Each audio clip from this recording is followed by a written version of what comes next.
Selamat berjumpa kembali dengan saya, Dr. Tommy Setiawan. Topik yang akan saya bahas adalah demensia Alzheimer, yaitu kepikunan yang disebabkan oleh penyakit Alzheimer. Apa beda demensia dan Alzheimer? Demensia atau pikun adalah istilah umum untuk gejala menurunnya daya ingat, pemikiran, atau keterampilan berpikir. Sedangkan Alzheimer adalah penyakit otak spesifik 60-80% menempati kasus demensia. Dengan kata lain, Alzheimer adalah salah satu tipe demensia, dan Alzheimer adalah salah satu penyebab demensia. Penyakit Alzheimer pertama kali ditemukan oleh psikiatris dan patologis Jerman, yaitu Dr. Alois Alzheimer pada tahun 1906. Nah, ini adalah foto Dr. Alois Alzheimer.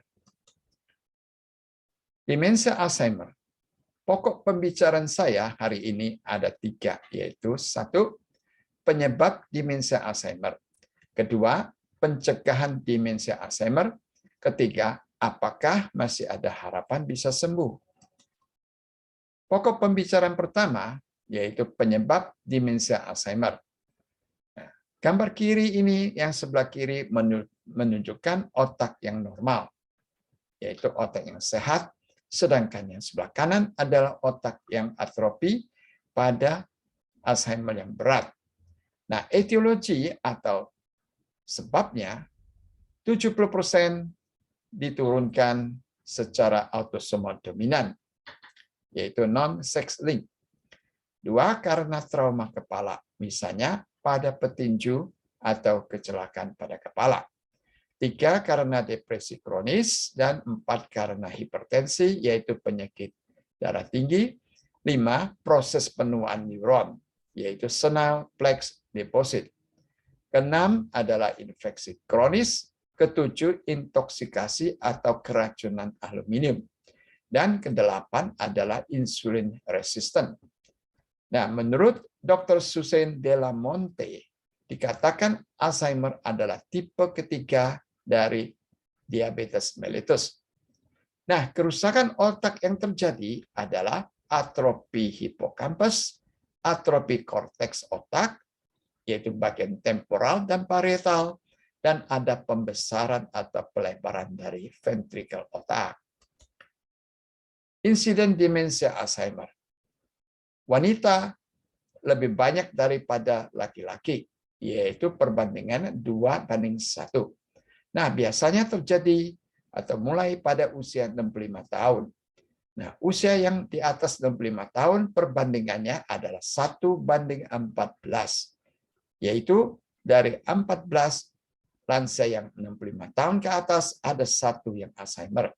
Sedangkan pada lansia di atas 80 tahun perbandingannya adalah 1:6, yaitu dari 6 lansia di atas 80 tahun 1 Alzheimer. Nah, pada early onset dementia, yaitu demensia yang dini, itu bisa terjadi pada usia 30-50 tahun. Nah, di Amerika, Alzheimer ada sekitar 5 juta, dan sebagian besar adalah wanita, yaitu 2/3. Early atau young demensia, yaitu demensia yang dini. Ya, itu di Amerika sekitar 200.000, dan di dunia diduga ada sekitar 30 juta. Patogenesis demensia Alzheimer. Demensia Alzheimer adalah penyakit neurodegenerasi sel otak. Dapat berlangsung 15-20 tahun. Nah, patogenesisnya disebabkan karena apa? Karena agregasi ekstraseluler dari 2 macam protein, yaitu 1, protein amyloid beta, dan kedua adalah protein tau. Ini bisa dimulai pada bagian temporal, kemudian menyebar kepada bagian frontal, parietal, lalu ke bagian oksipital. Patogenesis demensia Alzheimer, ini ada 2 video yang menunjukkan pathogenesis demensia Alzheimer. Yang sebelah kiri adalah menunjukkan adanya pengendapan dari protein amyloid beta, sedangkan yang kanan adalah tau protein. Mari kita lihat bersama.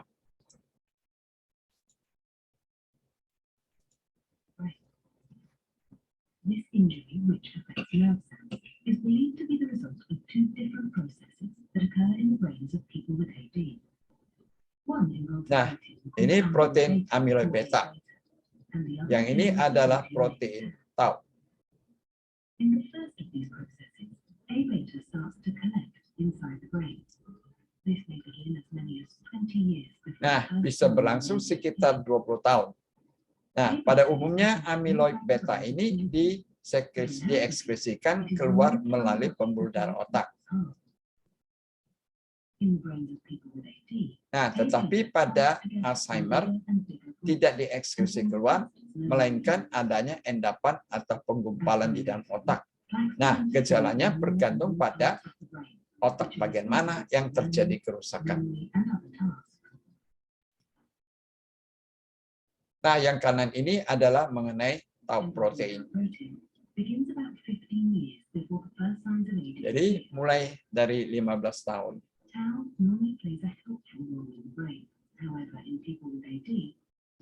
Jadi pada Alzheimer, tau mengalami degradasi dan menggumpal di dalam sel otak. Jadi proses dari pengendapan beta amyloid dan tau inilah yang menimbulkan gejala Alzheimer. Nah, apa simptom Alzheimer? Ya. Yang ini sebelah kiri adalah gambar otak yang sehat, yang sebelah kanan adalah gambar otak Alzheimer yang berat. Nah, gejala yang ditimbulkan adalah confusion with time or place, yaitu ada bingung, kebingungan pada tempat dan waktu. Kemudian trouble following conversation, yaitu ada kesulitan untuk mengikuti percakapan. Dengan kata lain, ada ketidaknyambungan atau ngacau. Nah, lalu terjadi memory loss, ada gangguan daya ingat, yaitu kehilangan ingatan. Kemudian trouble with familiar task, yaitu ada kesulitan untuk melakukan atau melaksanakan sesuatu pekerjaan yang telah biasa dilakukan. Lalu ada misplacing things, yaitu salah menempatkan sesuatu barang, dan ada perubahan mood dan kepribadian. Nah, Alzheimer ada 4 khas, gejala khas, yaitu 4A. Yaitu A pertama adalah amnesia, kedua adalah afasia, ketiga apraksia, dan keempat adalah agnosia. Amnesia yaitu kehilangan daya ingat, afasia yaitu ketidaksanggupan untuk mengucap atau percakapan, apraksia yaitu kesulitan untuk melakukan pekerjaan yang biasa dilakukan, dan agnosia adalah kehilangan perasaan. Stadium demensia Alzheimer. Secara klinis kita bagi menjadi 7 stadium. Stadium pertama adalah no impairment, yaitu masih kelihatan normal. Stadium kedua adalah very mild, jadi masih normal, hanya pelupa sedikit. Stadium ketiga adalah MCI atau mild cognitive impairment, jadi ada gangguan kognitif. Stadium keempat adalah Alzheimer yang ringan, stadium kelima adalah yang sedang, dan stadium keenam sedang menjadi berat, stadium ketujuh adalah Alzheimer yang telah berat. Nah, gambar kiri ini menunjukkan berat stadium tersebut. Ya, warna yang makin tua menyatakan makin berat dan tergantung pada lokasi yang terkena. Bisa di oksipital, bisa di temporal, bisa di parietal, dan bisa di dorsolateral. Nah, dikatakan sel manusia, sel otak manusia ada sekitar 100 billion. Dan bila ada kerusakan 30% atau lebih, merupakan Alzheimer karena timbul gejala-gejala manifestasinya. Nah, bagaimana terapi demensia Alzheimer? Dikatakan sampai saat ini no specific treatment. Jadi belum ada terapi yang spesifik. Biasanya hanya paliatif, yaitu memperbaiki simptomnya dan diberikan obat acetylcholinesterase inhibitor. Misalnya contohnya adalah donepezil atau Aricept 5-10 mg per hari atau rivastigmine atau Exelon 3 mg. Nah, bagaimana cara kerjanya?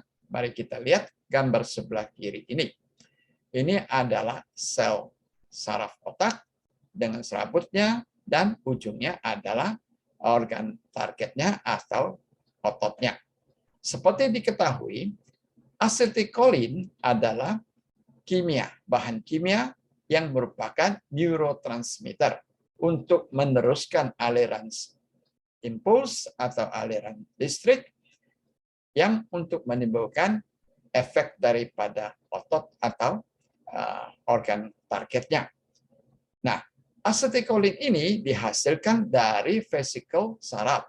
Kemudian ditangkap oleh reseptor asetilkolin di saraf sehingga timbullah action yaitu aktivitas kerja kita.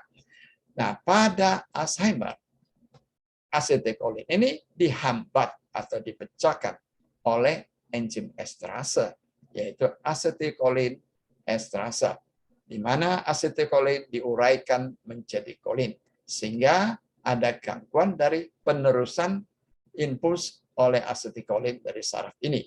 Nah, terjadilah gejala-gejala demensia Alzheimer, misalnya pelupa dan sebagainya.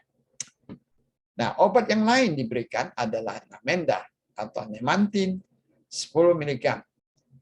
Kerjanya adalah sebagai glutamate regulator melalui reseptor NMDA, yaitu N-metil D-aspartat reseptor. Nah, obat lainnya adalah antidepresan, contohnya Zoloft, sertralin 50 mg per hari. Nah, obat lain adalah statin, metformin, NSAID, dan juga diberikan hormon replacement therapy, terutama pada wanita menopause. Vitamin yang diberikan adalah vitamin B1, B9, B12, C, E, omega 3, selenium, dan zinc. Dan suplemen yang lain adalah antioksidan dan kurkumin. Nah, pembicaraan kedua adalah bagaimana untuk mencegah demensia Alzheimer. Ya, yaitu dengan delay onset Alzheimer, yaitu sedapat mungkin usahakan untuk menunda onset daripada Alzheimer. Caranya bagaimana? Yaitu menghindari merokok, menghindari alkohol, menghindari obesitas, menghindari faktor-faktor risiko kardiovaskular, yaitu jantung pembuluh darah. Misalnya hipertensi, diabetes, dan hiperkolesterol. Nah, juga terhadap risiko faktor asam urat pada hiperurisemia dan gout. Juga menghindari stres mental dan depresi. Dan diet sehat, yaitu rendah karbohidrat, rendah lemak, banyak makan sayur-sayuran, dan buah-buahan. Minuman yang masih boleh diberikan adalah kafein, teh, red wine, dan koko. Nah, aktivitas intelektualnya yaitu banyak baca, game, musik, dan sebagainya. Dan aktivitas sosial yaitu dalam pertemuan, reuni, persahabatan. Olahraga bisa indoor, bisa outdoor. Nah, menurut University of Cambridge, itu dengan usaha demikian, itu sepertiga bisa dicegah Alzheimer-nya. Karena dikatakan adalah kurang olahraga, merokok, depresi, dan poor education. Sebelah kiri ini adalah gambar sederhana, yaitu exercise atau olahraga ringan atau untuk mencegah Alzheimer. Nah, makanan yang harus diperhatikan adalah makanan yang bisa menyebabkan demensia. Antara lain adalah smoked meat, yaitu daging yang diasap, karena mengandung nitrosamin. Dan juga liver, bir karena mengandung nitrate, pasta, cakes, kue, gula, beras putih, roti putih. Nah, ini semuanya sedapat mungkin dihindari atau dikurangin atau diganti dengan makan yang lain. Nah, dikatakan makanan sehat yang dapat menghindarkan demensia Alzheimer adalah diet Mediterranean, yaitu sebagian besar sekitar 50% terdiri dari sayur-sayuran warna hijau, dari buah-buahan, jeruk, lemon, apple, grape, dan juga avocado, dan juga biji-bijian, kacang-kacangan, bawang, wortel, whole grain, dan juga olive oil. Dan 25% terdiri dari protein ikan atau protein seafood, dan 15% adalah protein ayam, susu, telur, keju, dan hanya 10% adalah daging, red meat. Nah, apa suplemennya untuk demensia Alzheimer? Suplemen untuk demensia Alzheimer boleh diberikan vitamin B12, ya 5.000 mikrogram berbentuk metilkobalamin injection, vitamin C 500 mg, vitamin D sekitar 5.000 sampai 10.000 mg, dan vitamin D dianggap sebagai sunshine vitamin atau vitamin anti kematian, anti-death vitamin. Ya, juga boleh diberikan coconut oil sekitar 20 gram, karena di dalam coconut oil ada caprylic acid yang sekarang dibikin dalam bentuk 600 mg ini kaplet atau gel. Dan dosisnya 16 mg per kilogram berat badan untuk selama 20 hari. Nah, curcumin itu 1.000 sampai 2.000 mg, magnesium glycinate 320 sampai 420 mg. Nah, lithium orotate yaitu 10 sampai 20 mg, ya dosis normalnya maintenance ada 5 sampai 10 mg. Nah, CoQ10, coenzim Q10 sekitar 600 sampai 1.200 mg, fosfatidilserin yaitu 300 mg, omega 3 fatty acid sekitar 4.000 mg dalam bentuk kombinasi DHA dan EPA. Nah, pokok pembicaraan saya yang ketiga adalah apakah demensia itu masih bisa ada harapan disembuhkan? Nah, demensia yang disebabkan oleh depresi, demensia yang disebabkan oleh efek samping obat, oleh alkohol, oleh masalah tiroid, dan oleh kekurangan vitamin, demensia demikian masih bersifat reversible, masih bisa kembali menjadi normal. Nah, demensia yang ringan ya, masih ada harapan bisa disembuhkan. Bagaimana? Mari kita bahas selanjutnya. Nah, gambar kiri atas ini mengingatkan kita bahwa demensia Alzheimer disebabkan oleh dua macam protein, yaitu beta amyloid dan juga tau protein. Ya. Beta amyloid ini asalnya dari mana? Yaitu beta amyloid ini asalnya dari APP. APP adalah amyloid precursor protein, yaitu protein yang besar 771 molekul amino acid, dan oleh enzim gamma sekretase itu diuraikan atau dipecahkan menjadi yang molekul kecil 300 dan 36 sampai 42 amino acid yang kecil, yaitu amyloid. Kecil ini, amyloid ini pada umumnya atau pada keadaan normal diekskresikan keluar melalui pembuluh darah otak, tapi pada kasus yang Alzheimer itu diendapkan di dalam otak ekstraseluler ini. Nah, menurut Dr. Paul Eisen, Direktur Alzheimer Therapeutic Research Institute dan Profesor Department of Neurology di Universitas Southern California, mereka melakukan penelitian pengobatan dengan cara imunoterapi, yaitu dibuat antibodi anti-amyloid, yaitu terhadap amyloid ini. Jadi seperti membuat vaksin antibodi terhadap amyloid, di mana berfungsi untuk mencegah pembentukan atau pengendapan amyloid dan juga endapan amiloid bisa dikikis. Nah, obatnya adalah solenzumab. Saat ini sudah uji klinik fase ketiga. Nah, oleh perusahaan Biogen juga telah membuat monoklonal antibody, yaitu antibody yang terhadap amiloid ini juga. Ya, namanya adalah aducanumab atau Aduhelm. Ya, sudah di-approve oleh FDA. Nah, bahwa ini adalah contoh obat Aduhelm. Nah, cara ketiga adalah menghambat sekretase. Sekretase enzim ini, inhibitor, sekretase ada dua macam, yaitu beta dan gamma sekretase. Jadi penghambatan sekretase ini, seperti di gambar kiri ini gamma sekretase ya dihambat, diblok, sehingga dia tidak dapat memecahkan APP menjadi amiloid. Akibatnya tidak terjadi pengendapan di dalam otak. Ya, sehingga bisa mencegah, menghindarkan Alzheimer. Nah, sekarang bagaimana sel terapi terhadap demensia Alzheimer? Seperti diketahui, stem cell atau sel induk mempunyai potensi untuk berdiferensiasi menjadi sel saraf otak, bisa diferensiasi menjadi sel otot jantung, diferensiasi menjadi sel otot, bisa diferensiasi menjadi sel usus, dan menjadi diferensiasi menjadi sel hati. Ya.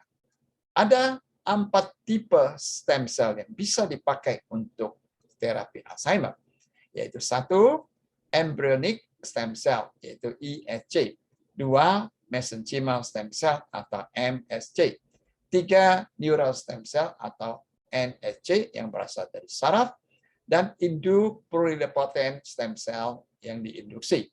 Nah, gambar tengah ini menunjukkan adanya uji klinis yang telah dilakukan ya oleh sekelompok peneliti. Ya. Mereka menyuntikkan stem cell ke dalam otak melalui dibantu oleh MRL ke dalam hipokampus ya dengan human umbilical cord blood mesenchymal stem cell. Nah, itu disediakan dari Medipos dengan dosis 3 juta dan 6 juta sel per 60 mikroliter. Hasilnya bagaimana? Hasilnya dikatakan menunjukkan aman. Tidak ada reaksi yang tidak diinginkan, dan hanya nyeri tempat suntikan, sakit kepala, post-operative delirium, dan tanpa toxicity. Dan efektivitasnya dikatakan ada perbaikan, yaitu reduksi amiloid, mengurangi inflamasi, meningkatkan endogenous neurogenesis, yaitu pembentukan pertumbuhan dari sel saraf yang baru, dengan kata lain dapat memperlambat neurogenerasi. Nah, sebagai summary dan conclusion, summary kesimpulannya, demensia Alzheimer adalah penyakit degenerasi saraf otak yang kronis, dapat berlangsung 15-20 tahun.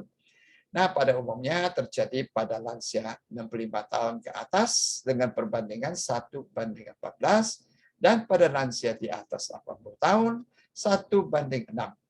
Nah, pada early onset dementia, yaitu demensia yang dini, bisa terjadi pada usia 30-50 tahun, dan pada demensia ini terapinya hanya bersifat paliatif, yaitu simptomatis untuk memperbaiki simptom. Nah, imunoterapi dan stem cell terapi itu masih dijanjikan, ya, bisa menyembuhkan Alzheimer demensia. Nah, di sini pentingnya memperbaiki faktor resikonya, yaitu misalnya diabetes, mempunyai 4 kali risiko timbulnya demensia, terus hipertensi, kardiovaskular, asam urat, trauma otak, dan infeksi otak. Ini semuanya harus diperbaiki.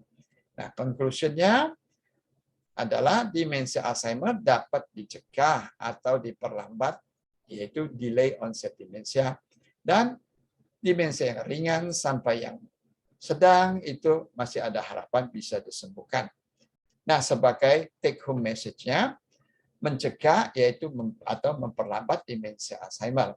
Dengan apa? Dengan olahraga teratur yaitu 30 menit, istirahat cukup, diet yang sehat yaitu misalnya diet Mediterranean dengan suplemen food dan vitamin-vitamin, terus fitness mentalnya yaitu olahraga otak atau asuh otak, asah otak, interaksi sosial.